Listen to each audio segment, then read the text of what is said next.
मैं ये नहीं मानता। संजीत ऐसी ओछी हरकत कर ही नहीं सकता। तो क्या कांति झूठ बोल रही है? मैंने उसे 3 बार पूछा और तीनों बार उसने यही जवाब दिया कि फोन पर उसने संजीत का नाम सुना। लेकिन संजीत के नाम पर कोई और भी तो फोन कर सकता है। आपको क्या हो गया है? आपको ईला के बच्चे सच्चे नजर आते हैं और अपने बच्चे झूठे। लेकिन ये भी तो सोचो कि संजीत ऐसा फोन क्यों करेगा कि जतिन का एक्सीडेंट हो गया है। इसमें उसका क्या फायदा? फायदा हमारा इतना बड़ा नुकसान हो गया है। हमारे खानदान का चिराग आप खुद ही तो कांति के राजू को पानी में बहा कर आए। हमें दुख देकर उस बैरी खानदान का फायदा नहीं होगा क्या? चंद्रलेखा, तुम्हारा अपना मन तुम्हारा बैरी हो गया है। बॉबी को अगर गलती से गोली लगी तुम्हें सुख मिला क्या? हाँ, मिला।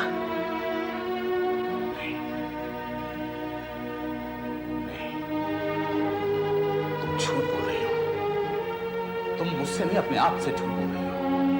दूसरों के दुख में तुम्हें सुख मिले ऐसी मिट्टी की नहीं बनी। और वो लोग भी ऐसे नहीं हैं। वो लोग कैसे हैं ये मुझे बताने की जरूरत नहीं है। मेरे खानदान के चिराग को छीन लिया, अब मेरी बेटी अंकिता को छीनने की कोशिश कर रहे हैं और ये मैं बर्दाश्त नहीं करूंगी, कभी नहीं। चंद्रलेखा, ये दोनों अलग अलग चीजें हैं। कांति मां नहीं बन सकी इसका दुख जितना तुम्हें है उतना मुझे भी है। लेकिन इस दुर्घटना की सजा तुम अंकिता को क्यों देना चाहती हो? मैं सजा दे रही हूँ? मैं? बच्चे गलती करें और माँ बाप आंखें मूंद कर देखते रहे। पता है माँ बाप क्या गलती करते हैं? जब बच्चे बड़े हो जाते हैं, बालिग हो जाते हैं, तब भी माँ बाप उन्हें बच्चा ही समझते हैं। अंकिता अब बड़ी हो गई है, उसे पूरा हक है अपनी जिंदगी के बारे में फैसला करना। जी नहीं, नहीं नहीं नहीं, एक बार नहीं, 1000 बार नहीं। सिंघानी खानदान के साथ रिश्ता मुझे मंजूर है।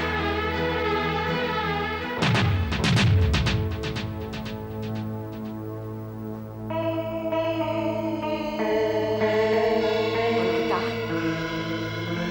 कहाँ गई थी?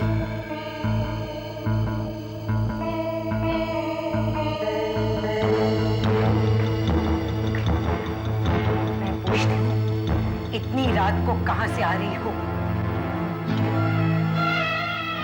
माँ, मैं कुछ कहूंगी और आप फिर गुस्सा होंगे, लेकिन मैं आपसे झूठ नहीं बोलना चाहती। मैं बॉबी से मिलने हॉस्पिटल गई थी और उसी से मिलकर आ रही हूँ। और एक बात और कहना चाहती हूँ, अगर मुझे बॉबी से मिलने से जबरदस्ती रोका गया तो मैं मजबूर होकर कुछ क्या करेगी तू? पुलिस को बुलाएगी? आपने खुद ही कह दिया। हाँ, अगर मुझे जबरदस्ती रोका गया तो मैं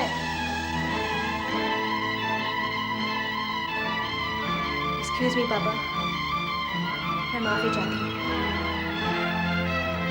लेकिन अगर ये मुझे नहीं समझ सकते तो मैं भी इन्हें नहीं समझूंगी।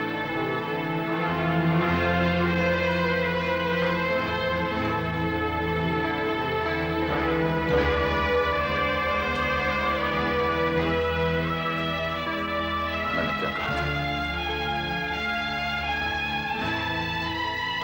टच में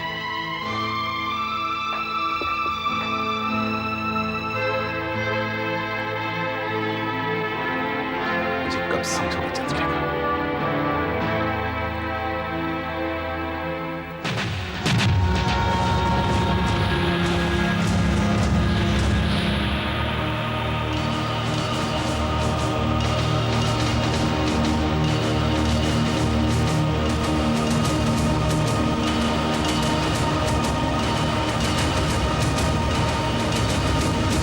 मिस्टर संजय सिंघानी। हाँ हाँ, मिस्टर जतिन अजमेरा।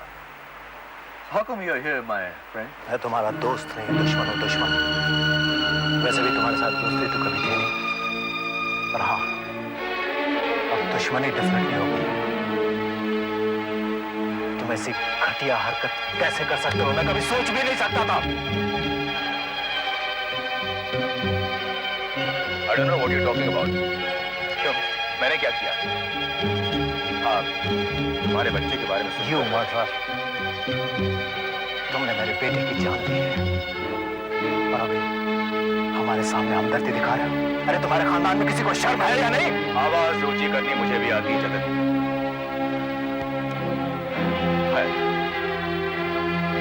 तुम्हें किस बात की गलतफहमी है मुझे नहीं मालूम, लेकिन मैं तुम्हारे बच्चे को क्यों मारूं? मेरे सामने ज्यादा भोला बनने की कोशिश मत करो। तुमने ये खबर फैलाई थी कि मेरा एक्सीडेंट हुआ था, ऐसा क्यों? बताओ। What nonsense? कौन सा एक्सीडेंट? कौन सी खबर मैंने फैलाई थी? मैं तुम्हारी तरह घटिया इंसान नहीं जतन। ज्यादा बड़प्पन दिखाने की कोशिश मत करो। तुम निहायत ही घटिया और कमीना इंसान हो। तुमने कांति को फोन किया कि जतिन का ट्रक से एक्सीडेंट हो गया, कांति सीढ़ी पर आई, गिरी और मेरा बच्चा संजीत सिंघानी। मेरे बेटे का खून ऐसे जहर नहीं होगा। उसके खून की बूंद की कीमत तुम्हें चुकानी पड़ेगी, नहीं तो मैं अजमेर आ नहीं। और हाँ, ये बात मत बोलो कि तुम भी बाप बनने वाले हो। अपने होने वाले बच्चे और बच्चे की मां को संभाल के रखना।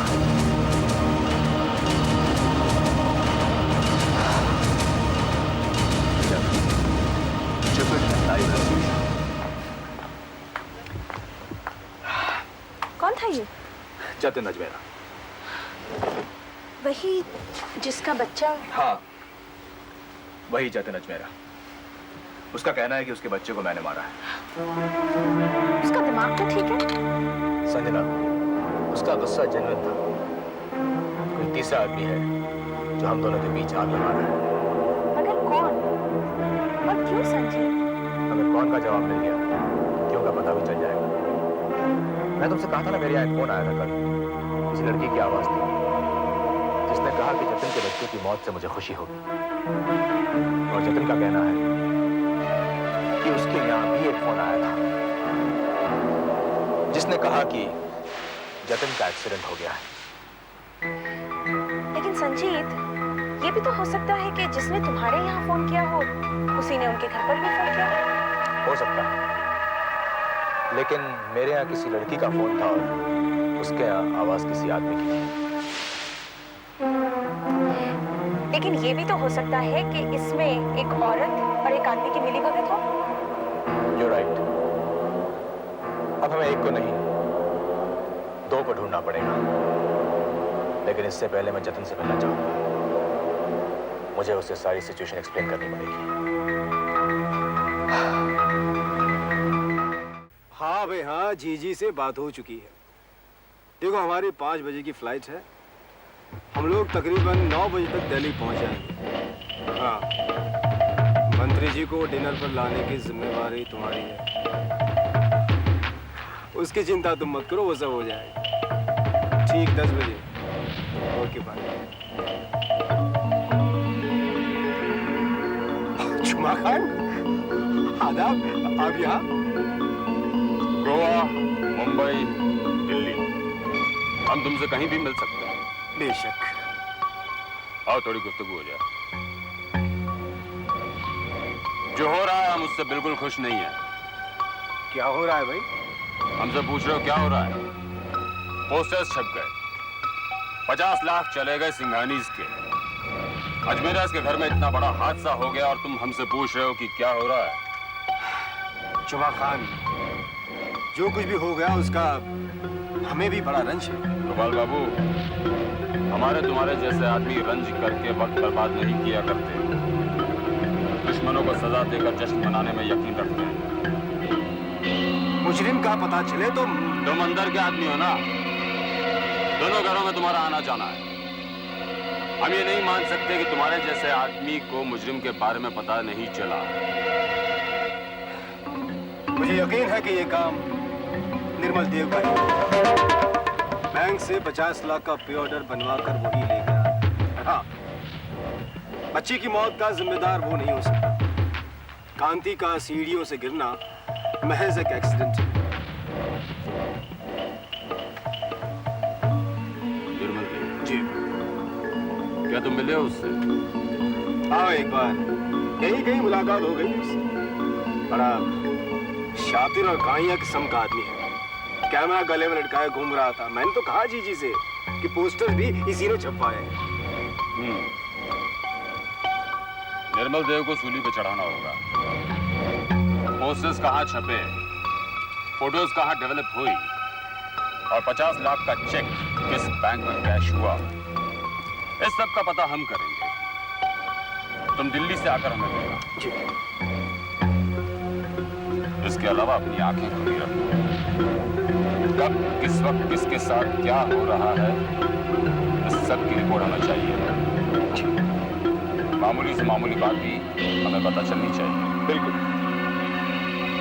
वैसे गोपाल बाबू, वो दोस्ती की जंजीर अब तक गले में है या उतार दी गई? बता दो। रहने दो, जाओ, तुम्हारी फ्लाइट का वक्त हो रहा है। You're right. चलता हूँ।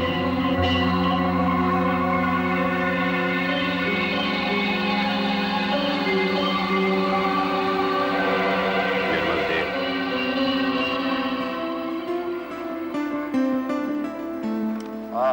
Thank you so much. I will make it. Thanks. Swapna, चाय। दोनों फैमिलीज के झगड़े तो बढ़ते ही जा रहे हैं। कुछ समझ में नहीं आता क्या करेंगे।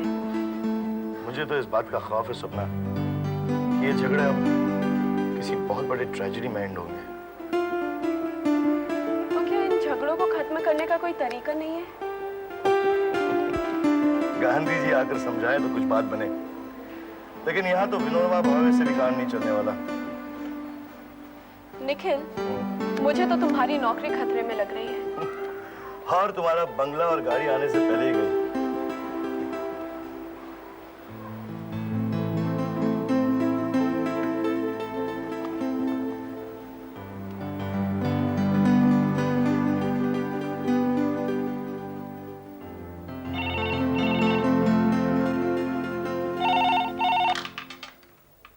Hello. Hello, may I speak to Mr. Jatin Ajmera, please? मैं जतिन अजमेरा बोल रहा हूँ। हेलो मिस्टर जतिन, मैं निखिल बोल रहा हूँ, निखिल सिंघानी। वेल मिस्टर सिंघानी, बोलिए। आपको याद होगा मेरे और आपके बीच एक एग्रीमेंट हुआ था। ये कोई बोलने की बात है? नहीं, आई वाज जस्ट वंडरिंग, अभी भी वो एग्रीमेंट स्टैंड करता है या नहीं? जिस रफ्तार से हम दोनों खानदानों की दुश्मनी बढ़ती जा रही है। झगड़ा मेरा आपसे नहीं, संजीत से है। वो निहायत ही घटिया और कमीना आदमी है और मैं उसे छोड़ूंगा भी नहीं। पर हाँ सुनिए, आपको कोई काम करने में तकलीफ तो नहीं? मिस्टर जतिन अजमेरा, आप मेरे भाई के लिए ऐसे अल्फाज इस्तेमाल कर रहे हैं और आप ये भी चाहते हैं कि मुझे कोई तकलीफ ना हो? तो तुम क्या चाहते हो? अब मुझे सोचना पड़ेगा mister Jatin. Well mister Nikhil Singhani, 22 तारीख को हम लोग सिलिकॉन साइट पे मिल रहे हैं, वहीं पे बात करेंगे।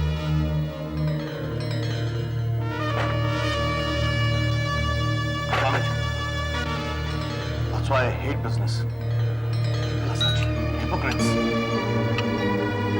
निखिल, रिलैक्स, चाय पियो।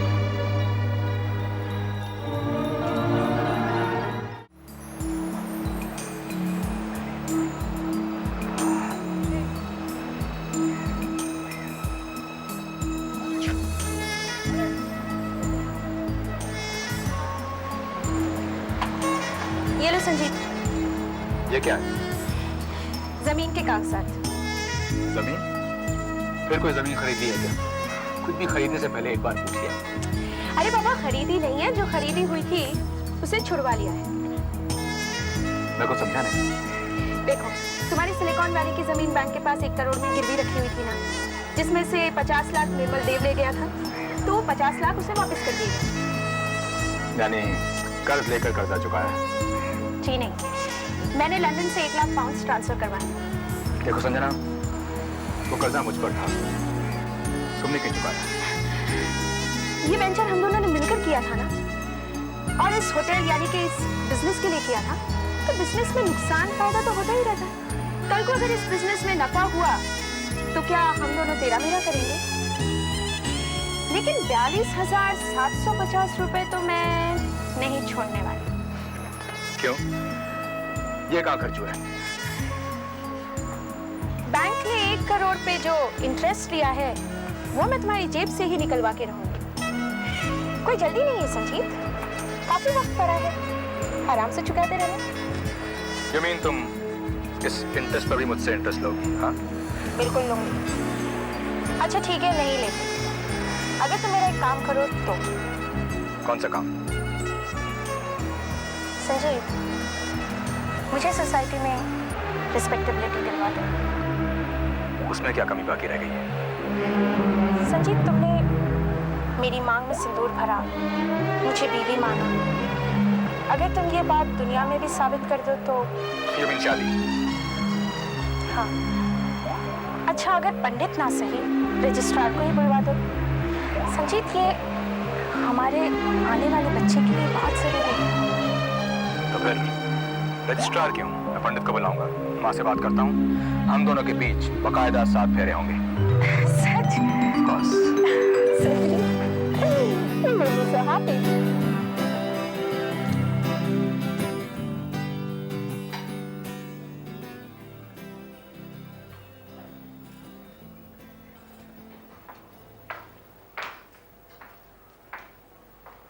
अंकिता,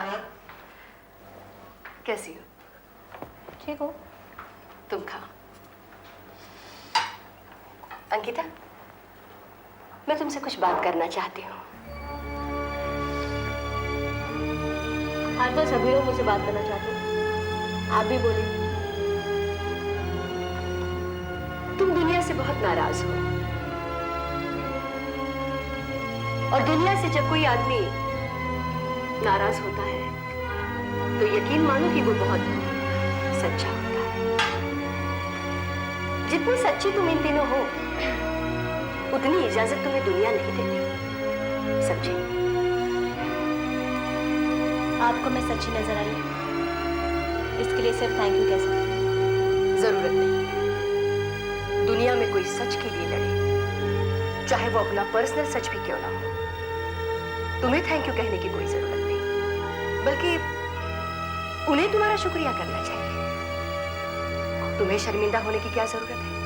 मैं शर्मिंदा नहीं, मैंने ऐसा कुछ किया ही नहीं कि मुझे या मेरी वजह से किसी और को शर्मिंदा होना पड़े। मुझे यकीन है कि तुम ऐसा कुछ करोगे भी नहीं। शायद। भाभी, दुश्मनी तो परिवारों में है, हालांकि ये दुश्मनी क्यों है ये मुझे आज तक पता नहीं चला, पर इनकी दुश्मनी का बॉबी शिकार क्यों बने, या मैं?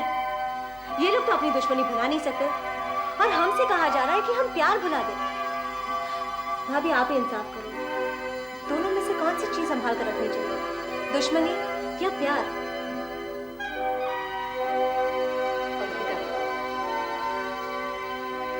दुश्मनी और नफरत लाश की तरह होते हैं। लाश को भी भला कोई संभाल कर रखता है क्या? अंकिता, प्यार ही एक ऐसी चीज है जिसे संभाल कर रखना चाहिए, जिसकी हिफाजत करनी चाहिए। लेकिन मुझसे एक वादा करो कि तुम। भाभी, जो वादा आप लेना चाहती है वो करने के लिए मैं तैयार हूँ, लेकिन कहूंगी मैं अपने शब्दों में। मैं बॉबी के साथ घर से भागूंगी नहीं, लेकिन अगर मुझे मजबूर किया गया तो मैं घर छोड़कर चली जाऊंगी। और घर छोड़ना और घर से भागना दोनों अलग अलग चीजें हैं। They are not the same thing. Ankita, I understand.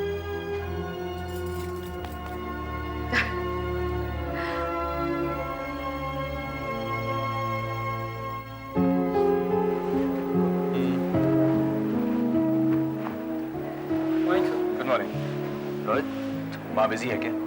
बड़ी माँ नहीं है संजीत, बाहर गई हैं। कहाँ गई? तुम्हें नहीं पता? Keep this. हाँ, तुम्हें कैसे पता होगा? तुम तो अपने नए होटल में बिजी हो ना? कैसे चल रहा है होटल? तो मैं पूछा उस बात का जवाब दो। माँ कहाँ गई? संजीत, बड़ी माँ दिल्ली गई है गोपाल के साथ। किसी मिनिस्टर के साथ शायद आज रात डिनर है। ऐसी क्या हुआ? तुम्हारा मुंह क्यों लटक गया? कोई खास काम है बड़ी माँ से? मैं शादी करने की सोच रहा हूँ। किससे? जैसे कि तुम जानते नहीं, संजना से। और किससे? संजीत, वो तो तुम पिछले 3 महीने से सोच रहे हो। आज यही सोच के आया था कि माँ से बात करूंगा, लेकिन माँ नहीं है तो इतना परेशान क्या होता है संजीत? अब 3 महीने इंतजार किया है तो 3 दिन और इंतजार कर लो। पर इंतजार नहीं होता है तो मेरे साथ चलो आर्य समाज मंदिर, मैं तुम्हारी शादी करवा देता हूँ। तुम अपनी बजान की फिक्र करो। बॉबी हॉस्पिटल से आ गया? नहीं, अभी तो नहीं आया, परसों लेने जाएंगे। तुम चलोगे साथ? नहीं, मैं आई नो, तुम्हें तो अपने नए होटल का ख्याल रखना। मैं खबर कर दूंगा तुम्हें संजीत, जब बड़ी माँ और बॉबी घर वापस आएंगे। ओके?